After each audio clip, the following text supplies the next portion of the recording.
Welcome back to Phil 1101 Problems of Philosophy at the University of Connecticut. So far we have discussed some arguments using theoretical rationality that purport to provide a theistic conclusion, that is, a conclusion that a GCB exists. Today I want to move into arguments that try to show that a GCB exists, but that do not use theoretical rationality, but instead use something known as practical rationality. So we mentioned before, without going much into, the distinction between practical and theoretical rationality. We've considered that using theoretical rationality might be thought to support theism, that is to say, the cosmological argument or the argument from design. You will have read in the Engaging Philosophy book the idea of the ontological argument and the various other arguments that use theoretical rationality that try to prove that a GCB exists. On the other hand, many people have felt that using theoretical rationality is not likely to succeed in proving what they want to prove by way of the existence of a GCB.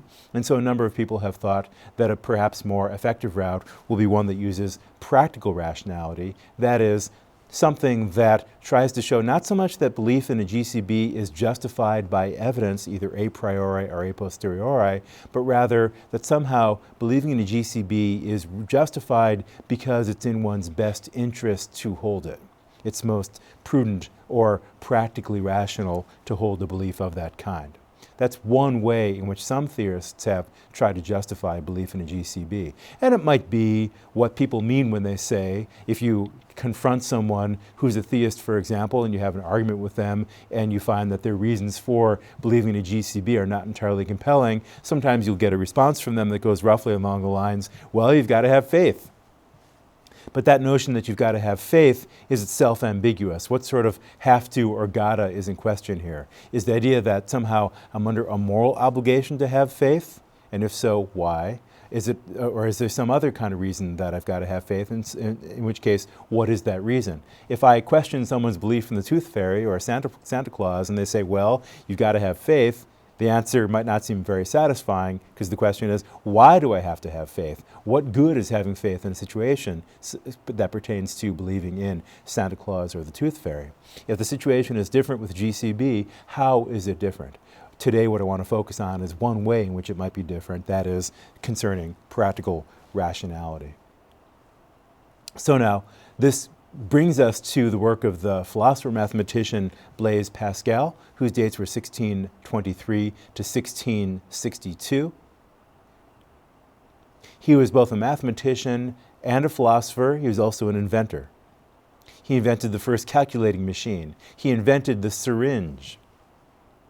He thought up the basis of modern probability theory, one of the most important proponents, developers, mathematicians, thinking through the foundations of modern probability theory. Apparently some gambling friends were stuck on a conundrum as to how best to place their wagers, and they consulted their friend Blaise Pascal to see whether he, because they knew he was good at mathematics, might be able to solve their problems, and he sat down and worked out what we now think of as the basis of modern probability theory.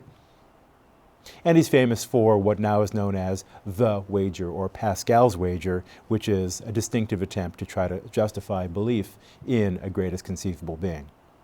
Pascal's wager, in the short essay that's associated with this today's lecture, that will be available to you on the Husky CT website, contains remarks such as the following. If there is a God, we're incapable of knowing either what he is or if he is. And Pascal's thought there is the following, that seems to be suggesting that theoretical rationality is unable to settle the question whether or not a GCB exists. So he's saying we're incapable of using theoretical rationality arguments, either a posteriori or a priori, that try to show that there is a GCB. So this is something he's suggesting is beyond the capacity of reason, at least insofar as reason uses theoretical rationality, beyond the capacity of reason to decide. But he goes on, nevertheless, in spite of all this, God is or he is not. That is, it's either one way or the other. God exists or God does not exist. Pascal goes on, but to which side shall we incline? That is to say, we living finite lives, have to make up our minds as to whether or not we believe that a GCB exists. He says reason can decide nothing here, and I think what he means by that is theoretical rationality can decide nothing here. He's going to try to argue that in a moment that another form of reason, namely practical rationality, can decide it. So when he says reason can decide nothing here, I think what he means is theoretical rationality is unable to do so.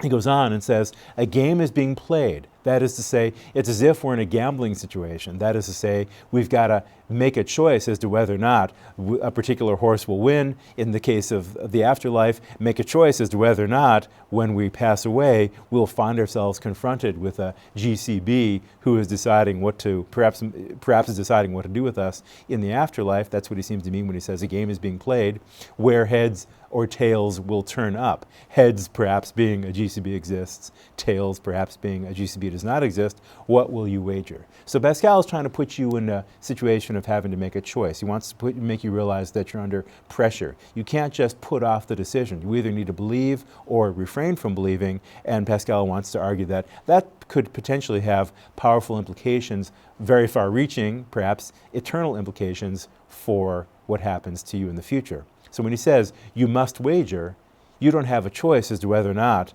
you make a decision that's going to have implications for your potential afterlife. So he's suggesting that theism, that is belief in a GCB, is a wager that the GCB exists, just as putting down money on a certain horse or making a bet that it will rain tomorrow, for example, with your friends. Those are wagers, and he's suggesting that theism is a wager as well. He claims in addition that both agnosticism, that is remaining neutral on the question whether or not there's a GCB, as well as atheism, in which you actually believe fully that the GCB does not exist, he claims that both agnosticism and atheism have the effect of wagering that the GCB does not exist, and therefore placing your bets on one horse, so to speak, as opposed to another. But he also points out that, well, on the other hand, notice that if you win, if you gain all. That is to say, you gain, he wants to suggest, an eternal afterlife of bliss, whereas he suggests if you lose, you lose all. That is to say, you might suffer eternal damnation, which would be pretty bad. So he's suggesting that a great deal hangs on the choice that you make, much more than what hangs on the $100 that you might place on a horse that's in tomorrow's horse race. So in order to understand Pascal's line of reasoning, I want to go back to the idea of practical rationality generally, as opposed to its specific application to belief in the greatest conceivable being. We mentioned in the lecture on assessing arguments and the associated chapter of the book Engaging Philosophy, we talked about practical rationality but did not develop it thus far in the lectures very far, so I want to do that a little bit more today. So the theory of practical rationality that I'll be using is known as the act, state, outcome, or ASO theory of practical rationality. It starts out with the idea that when you're in a decision-making situation, when you're deciding what to do, and that could be something momentous or it could be something that's very banal, such as whether to take an umbrella on a potentially rainy day, or how much to order when you go shopping, or what kind of things to take with you when you go on a long trip. You've got a set of available actions.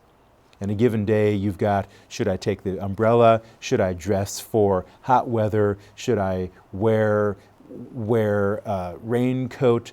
Various other options that we might have in deciding how to clothe ourselves before going out of our place of living. Set of available actions. There are also a number of possible states of the world, ways things might be that are outside of my control and that I might only have limited knowledge about. It might be that it's going to rain. It might be that it's going to rain very hard. It might be that we'll just miss the thunderstorm but stay perfectly dry where we are. Lots of possible ways in which the world might go in the future or in a way that affects us.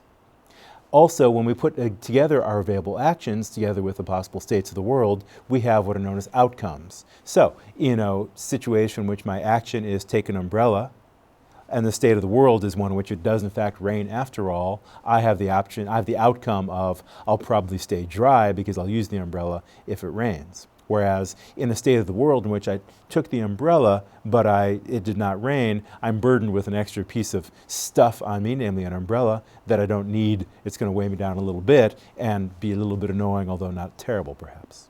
So those are examples of outcomes.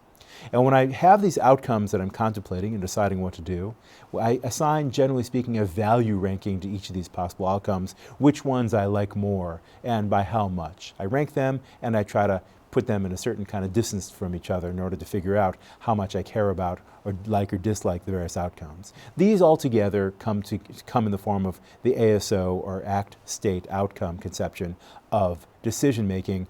We can think about how this works in a little bit more detail by thinking about ways in which some of these lines of reasoning can go wrong. So I've got a cousin, let's call him Erwin, who says, I don't want to wear seatbelts.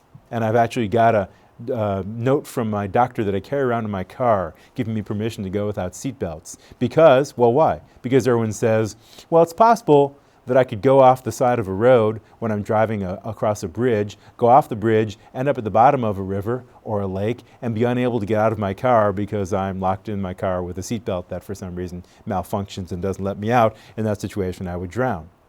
Now, we might say, well, look, that's a possibility. That could happen. But it's not just enough when you're deciding what to do, whether to wear seatbelts or not just enough to think about one very bad outcome that could happen. The question is not just that, but also how likely or unlikely is that going to be? Likewise, you could buy a lottery ticket, and somebody could tell you, yes, the reason you should buy a lottery ticket is that, after all, you can't win if you don't play. To which one could reply, well, that's true, but we need to think about not just the possibility of winning, but also how likely it is I'm going to win, and weigh that against the fact that I need to pay money in order to buy a lottery ticket.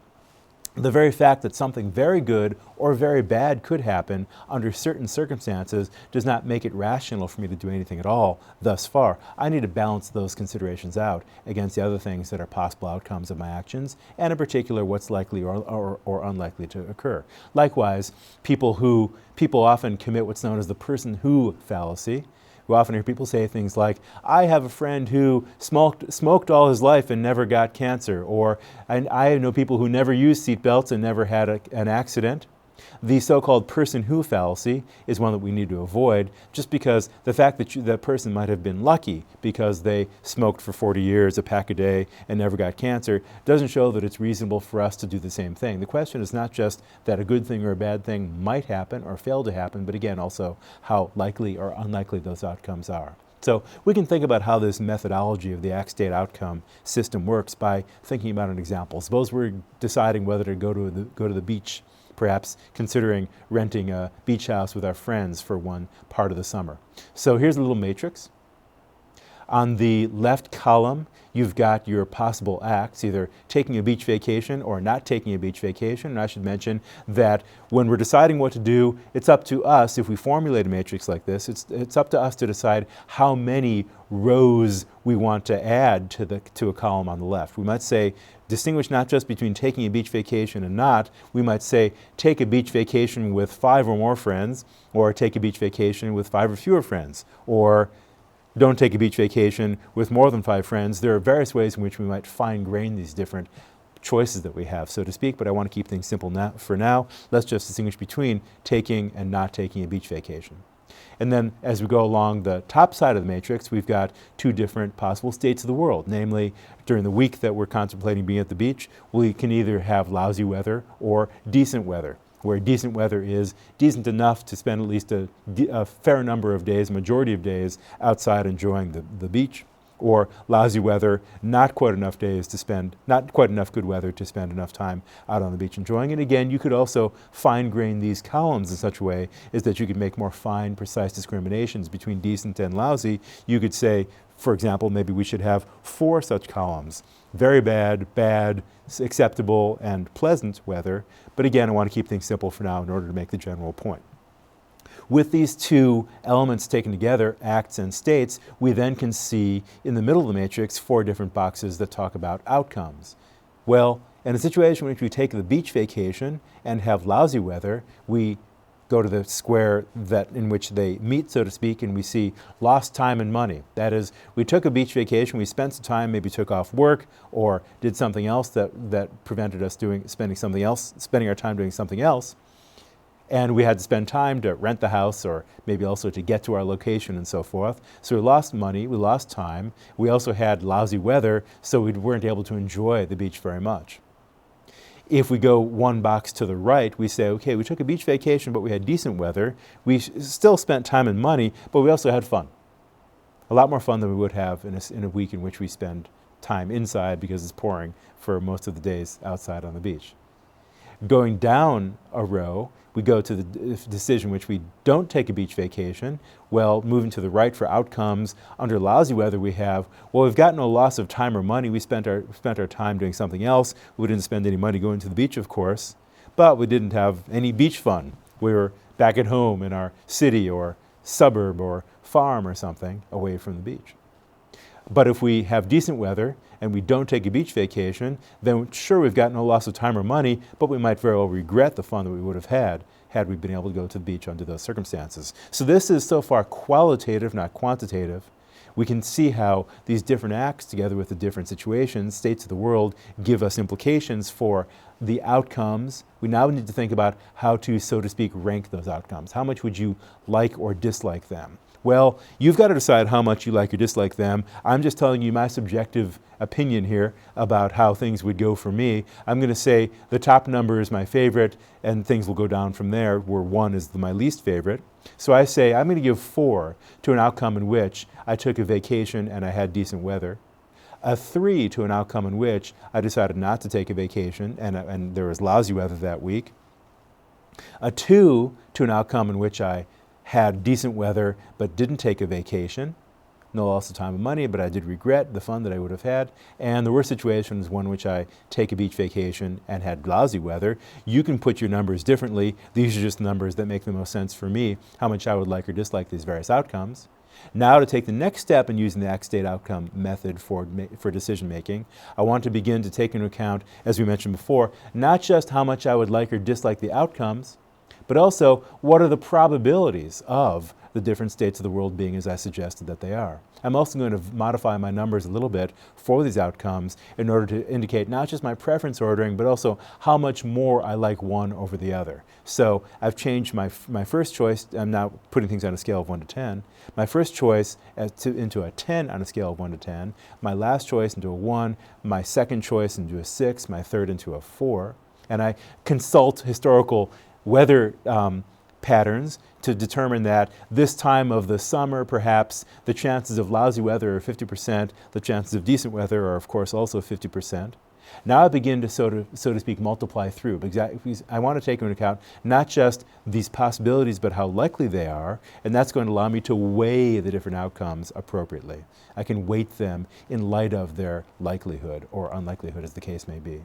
So I'm going to multiply the probabilities by these outcomes and the values that I assign to the outcomes. So we're going to see 1 being multiplied by 0.5 as you go across the second column from the top, 10 being multiplied by 0.5. That'll give us 5.5 as what's known as expected utilities for the option of taking the beach vacation.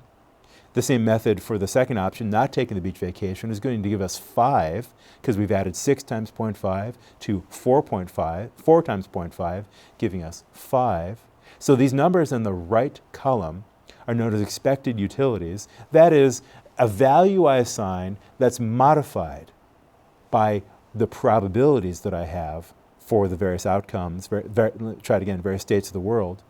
Those modify the outcomes that I have in mind. We can now see that the expected utility for taking the beach vacation is going to be higher than that for not doing so. And so the act-state outcome method for determining the rationality of my actions is going to say, take the beach vacation. It's not a slam dunk, but it still has a higher subjective expected utility than does not doing so.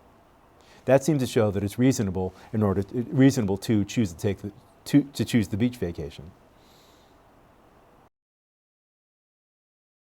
Now, perhaps amazingly, we can put Pascal's line of reasoning in similar terms.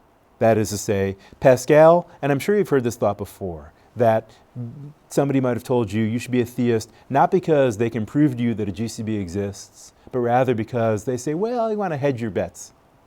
How can we formulate that thought? We can formulate that thought in terms of the act-state outcome methodology that we just described. So now our acts are, let's put things simply now, we can fine-grain later if we need to. Our acts are believe in the GCB or don't believe in the GCB. And when I say don't believe in the GCB, that includes both agnosticism and atheism. And the possible states of the world for now are just going to be the GCB exists and the GCB does not exist. What are the outcomes? Well, the outcome in a situation in which I believe in a GCB, that is, I'm a theist, and a GCB does exist, is presumably something like eternal reward. At least if I'm a decent person in the course of my being a theist, then I will be likely to have an eternal reward, some kind of infinite life in heaven or something of the kind. Whereas if I believe in the GCB and the GCB does not exist, well, Pascal says maybe you've had some piety that was wasted, but some theists will say even in that situation you will have been forced or at least prodded to live a moral life. You'll have been on the up and up. You'll have lived with a certain amount of fear of God, for example. That might have made you a better person. That's an outcome, one way of thinking about the outcome there. What about a situation in which I choose not to believe in a GCB, either because of atheism or agnosticism, and the GCB does exist? Well, my Sundays are free, or whatever days I might have spent worshiping, but I also have the small problem of eternal damnation, which is kind of a bad outcome, many will say. How about a situation in which the GCB does not exist and I'm not a theist? Well, I'm being a little bit facetious here. Free Sundays or free up whatever time you would have otherwise spent being a theist, but no punishment. That is to say, presumably you don't experience an eternal damnation or anything of the kind. So far we've got qualitative outcomes. Now can we follow the act-state outcome method in order to make them something more quantitative? Well, let's try. You've got to decide what your numbers are. I'm going to perhaps arbitrarily say that, let's just play along with Pascal for a little bit now. If I'm a theist and the GCB does exist after all, then presumably I get the eternal reward, heaven forever, and let's let that number, the outcome, the value that I rank that outcome at as being 10,000. That's pretty high. Whereas if I believe in the GCB and the GCB does not exist, well, I had some wasted piety, but it's not absolutely terrible. Maybe I'll value that as 50. Down at the bottom row, if I don't believe in the GCB and the GCB does not exist, well, my Sundays are free, but I don't experience any punishment. Let's give that 100.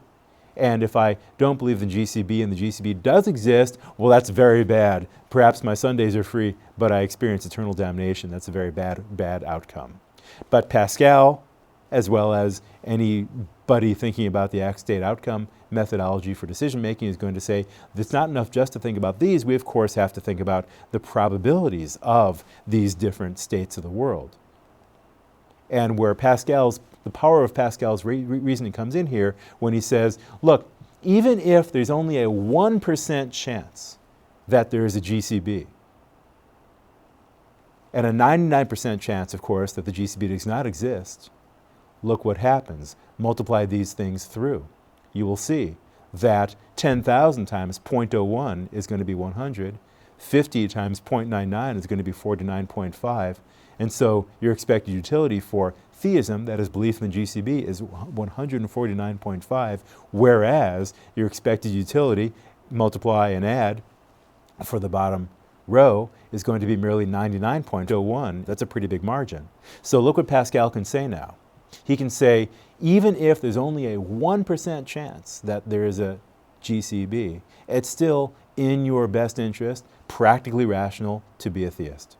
And he's going to say, therefore, that's reason to be a believer, even if I can't give you a proof by means of theoretical rationality, even if I can't give you a cosmological or an ontological or an argument from design, still it's reasonable to believe you're going to eventually find the demise of your physical body, and there's a small, non-zero chance that there's a GCB that exists there to judge you on Judgment Day. Isn't Pascal going to say, isn't it reasonable to be a believer because of the probabilities and values you assign to the various outcomes? Practical rationality says, be a theist. You can imagine, I think, why Pascal's argument is so famous. Pascal's wager is such a famous line of thought.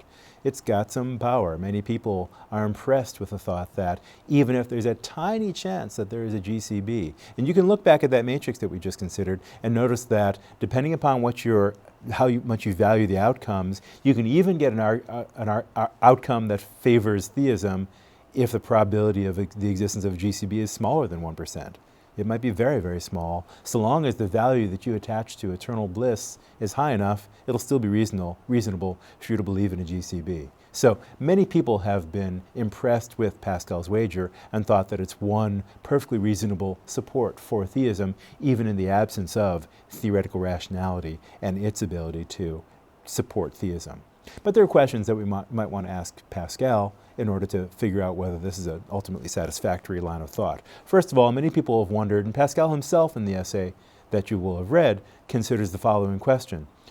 Is it really possible to will myself to believe something? I mean, suppose I go through this line of thought, I get convinced that yes, it's practically rational to believe in a GCB, but I can't just form a belief by snapping my fingers. That is to say, to follow an example from my colleague William Lycan, if someone says, look, I'll pay you $100 if you can form a belief, a sincere, full-fledged belief that there's a big swordfish hovering above your head. Well, I don't think you can do that. You can't just form a belief, especially if it's based on perceptual experience, form a belief of that kind. So too, I don't think that I can snap my fingers and just form the belief that a GCB exists, even if I've not done so, if I've not already been a believer. So, can I make myself believe something? Pascal says, yes, you can, even if you can't do it directly, immediately. Even if you can't do it by snapping your fingers, just like that, so to speak. He says, there are other ways of cultivating belief that might work over time, that are certainly worth giving a try, given the practical rationality of becoming a theist. So maybe you could hire a hypnotist. Maybe you could go to the relevant church that's associated with the form of theism that you prefer. Be it Zoroastrianism, be it something else, it doesn't matter. Choose whatever form of religious devotion you want and let that be the area, the mode of life, the style of being that helps you cultivate your theism. Surround yourself with theists. Get rid of the sources of doubt that might be around you. Get rid of the books and the articles and the newspapers that call theism into doubt, for example. There's a lot of music out there, Creed, Lifehouse, and so forth, that plays enjoyable bands that play enjoyable music that still have religious themes. Get rid of your anti-religious heavy metal, death metal, and so forth, and go for the stuff that's more theistically supportive. That's fine. Pascal suggests over time, it may take months, may even take years, no hurry, just you'll find that over time theism will come to you, and to borrow a phrase from William James, eventually belief will come and stupefy your scruples. That is to say, you'll find yourself sweating with conviction, being a theist over time, as long as you forget about the sources of doubt, the sources of skepticism, as long as you surround yourself with other theists, you should be okay over time. So that's one question that we might ask Pascal that it seems we can probably find a decent answer to. What about the following? Somebody might say, look, if you were to become a theist in this sort of mercenary way, that is to say, you're trying to show that you should be a theist because it's in your best interest to do so. That seems like it's a little bit self-interested, a little bit crass perhaps, or vulgar to become a theist in that way. To follow another example, line of thought of William James. William James suggests that somebody who comes to theism via Pascal's wager would probably provoke the ire of a greatest conceivable being who would disapprove of somebody's becoming a theist along these practical grounds. Well, you might ask, therefore, would a GCB really reward someone who became a believer on such self-interested or prudential grounds? But I think Pascal would have an answer to this question, even though, so far as I know, he never directly considered it. He might say, I don't care how you get to theism. It doesn't matter. As long as you're full of theistic conviction by the time it matters, that is, by the time you show up at the day of judgment, it's okay. It doesn't matter how you get yourself to be a theist. Some people might become theists because they experience what they consider to be a miracle. Other people might be theists because they just were born with a predilection towards that. Why does it matter as long as their theism is genuine and sincere by the end? So by the time you're a theist, if you're sincere, you might indeed want to find yourself forgetting about the Pascal-style method that got you to theism, but as long as it's sincere at the end, it's okay. Think about an analogy with how we teach children. When we've got young children, 2, 3, 4-year-old kids who don't yet fully understand the difference between right and wrong. We often try to motivate them, inspire them, incentivize them into morality by saying something like, you know, if you are nice, if you can behave well today and not get in a fight with your little sister or something, then I'll give you a lollipop at the end. That is to say, we often try to goad children into being good by means of a sort of incentive or disincentive system. And that by itself, we might say, is a sort of compromise we make with practical considerations as we try to get our children to be decent people. That way of shoehorning a child into morality does not preclude them from becoming genuinely and sincerely moral by the time they're adults. And most of us who are parents would hope that that's what happens with children by the time they're finishing their teenage years and finding their way into adulthood. That even if they started out in morality by means of an incentive, more self-interested kind of system, as long as the result is that they're moral in a way that's genuine and sincere, it doesn't matter how they got there. So too, as long as your theism, by the time you are at the pearly gates, as it were, is a sincere one, it doesn't matter whether you got to that theism on prudential or evidential theoretical grounds. As long as it's genuine, as long as you're full of conviction by the end, that's what matters. So I think Pascal would probably have something to say by way of answer to James's challenge to him. If you want to call this mercenary theism, it doesn't matter. As long as it's genuine theism at the end, we don't need to worry about how we got there.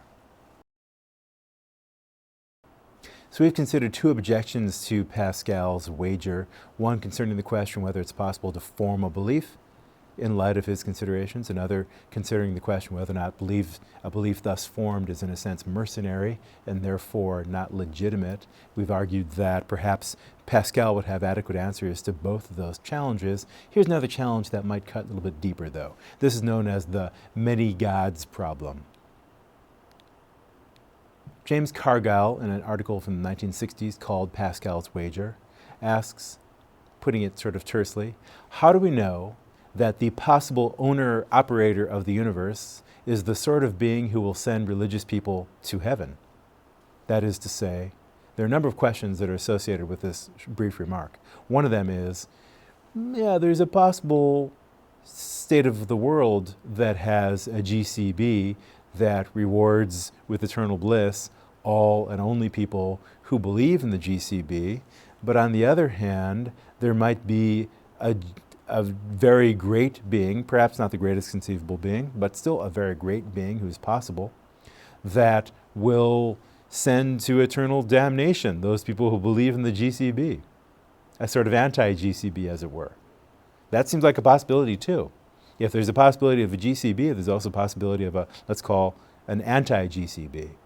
And furthermore, there's also the possibility of a GCB who rewards those people who scratch their nose on Tuesday, July 17th, 2017, or something of the kind, right? There are all kinds of possibilities that, with regard to what the state of the world is, that could have implications for your eternal existence if you have one.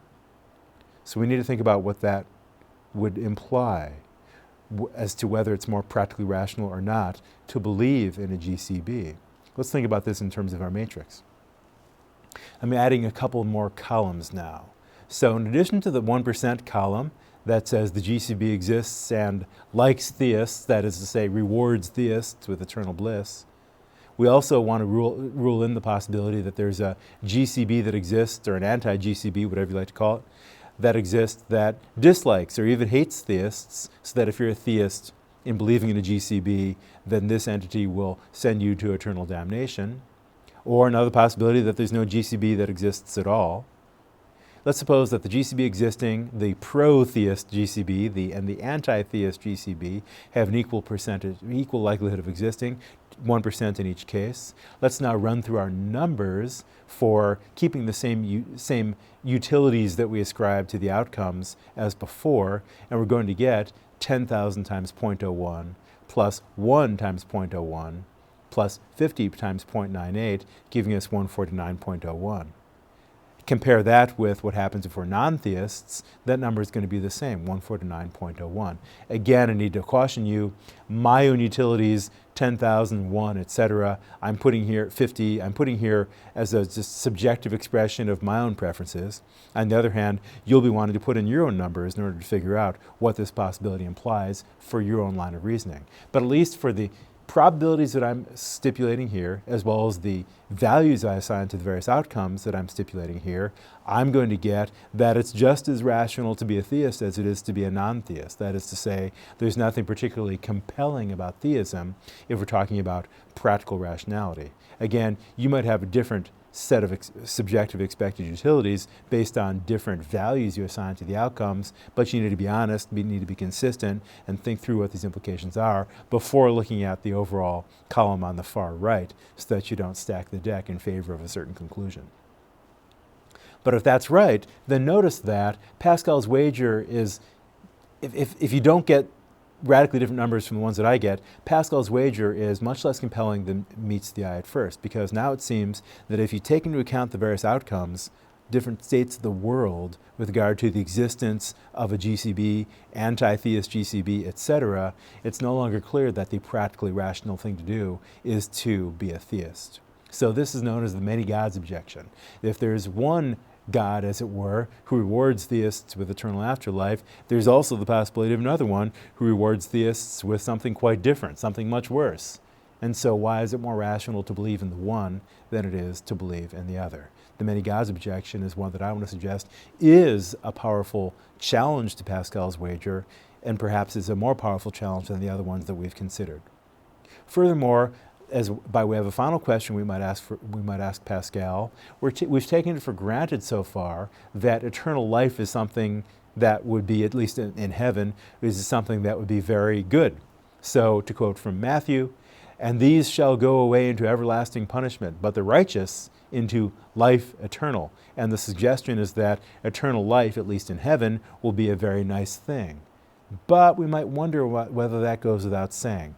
What would it be like to live in heaven in such a way as to suppose that I'd be happy there? First of all, what would I do? What would it be like? What sort of happiness would I experience? Would it be the sort of happiness that I experience when I eat a good meal? Well, that seems like I'm not sure I'd be able to appreciate that forever, for eternity. Is it the sort of happiness that I experience when I take pleasure in something good happening to someone that I care about, like a child of mine or my spouse or another loved one? Well, again, those things don't seem to go on forever. There are only finitely many people that I care about, and for each of them, there seems like there's a finite number of good things that can happen in which I can take pleasure.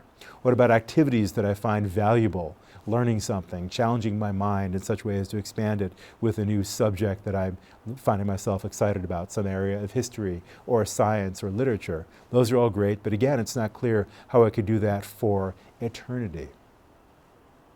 Some philosophers have suggested that eternal life might get boring after a while. And even if it doesn't get quite boring, its excitement, its newness, its freshness would seem, after many, many, many years, eons perhaps, to begin to pale. And so, whereas some people think about eternal life as infinitely high in utility, as having an unlimited kind of utility, we might suggest perhaps instead that eternal life, in heaven at least, is one that would be very good, but not one that would be infinitely good. Maybe there's a notion that we could draw from economics known as diminishing marginal returns, so that while new things, new experiences are all fine, the newness begins to pale after a while, so that it's a bit more like an asymptote than it is a curve that goes on infinitely upwards. So now, if we take that into account, we might be less sure that Pascal's wager is so compelling, because eternal life is good, but not radically different in kind from the sort of life that we have here on earth, firstly. And secondly, you might appreciate, you might take notice of just how much in our lives we value precisely because they seem to be based on life's fragility, life's contingency. Think about the sorts of things that you might like to do by way of recreation that are interesting, exciting, and valuable, partly because they're a little bit risky. So going out into the wilderness, exploring, might be it might be the part of what you value in that is precisely that you're getting away from all the supports and safety networks and so forth of civilization. The sheer edginess of certain kinds of our activities seems to come from the fact that something bad could happen. We might even risk our lives in certain situations. That's what adds to the charm of some of those activities for some of us. I'm not suggesting that you go become a daredevil, that you go put your life at risk, but I'm suggesting that part of what gives us, that we find valuable in certain of our experiences is precisely the fact that they are predicated upon our finitude, upon the very fact that in certain circumstances we could lose our lives. Now those sorts of experiences are probably not ones that we could have in heaven by means of eternal bliss. And so it's not clear whether that bliss is one that's all that it's made out to be. It's not as if eternal bliss could be something that could occur by virtue, for example, of my spending a lot of time on a high wire where if I fell, I would die, because there's no such thing as dying in heaven. So that's one point. Another point is the following. Eternal damnation, is it so terrible?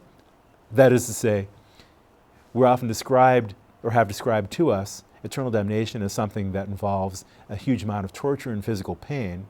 But on the other hand, that's different from the sort of displeasure that you experience when you feel you've done something terrible. Think about the difference between physical suffering, in which you feel like your flesh is burning, or in which you've got an internal organ that has become very unpleasant, very uncomfortable because it's malfunctioning, for example. That's pain, all right, and it's bad. But many of us would probably say that those sorts of pains are not as bad as the kind of pain, so to speak, that you might feel when you, for example, have done something wrong knowingly and willfully. That is to say, many of us feel that I suffer more if I do something, for example, vicious, unkind, cruel to someone else. But that's my own conscience making me suffer, as opposed to something physical happening to me. Now, if I'm sent to hell because I failed to believe in a GCB, it's not clear to me if my failure to believe in a GCB is because I didn't have enough evidence, that is, theoretical rationality couldn't get me to believe in a GCB. If I didn't believe in a GCB and the GCB sent me after Judgment Day to eternal damnation, wouldn't I still have a clear conscience? I haven't been cruel. I haven't been mean or vicious. I haven't caused somebody to suffer in order to get pleasure from their doing so, for example. I've got my conscience with me. Granted, I will suffer a lot of physical pain, presumably, but that's not as bad as it could be, at least for me, as the pain that I would experience if I felt that I had knowingly and willfully done something wrong. Firstly, and secondly, at least according to the sorts of pains that most of us are familiar with, pain is something that we tend to protect against after a while. That is to say, there is such a thing as chronic pain, but we learn to live with it. What would it be exactly to experience eternal and enormous, unlimited amounts of physical suffering? After a while, maybe you'd get used to it. It might be unpleasant, but it's not so clear that it would be as bad as the theistic tradition, at least in the West, makes it out to be. So again, I'm asking you to think a little bit more circumspectly about the everyday common sense notions, for example, of heaven and hell, and ask whether they are respectively as great and, for the case of hell, as awful as popular culture and many theistic traditions make them out to be. Doing so requires thinking more clearly about two particular issues that we'll develop in the coming lectures for this course. Firstly, about the nature of right and wrong, what it is to do something right, what it is to do something wrong, and beyond that, what it is to be a person persisting through time. When I'm a person persisting through time, what is the relationship between a later stage of myself, for example, and the current stage of myself? We need to get clear about those questions in order to figure out precisely what the goodness of heaven or the badness of hell actually consist in. In a more immediate context, what we'll move on to in our next lecture is precisely the nature of evil and how many allege that the existence of evil in one form or another is proof not of the existence of a GCB, but rather the opposite. Many people, that is, want to say that the existence of evil shows that there can't be any GCB, can't be any greatest conceivable being that allows evil to exist in the world. That's what we'll move on to next.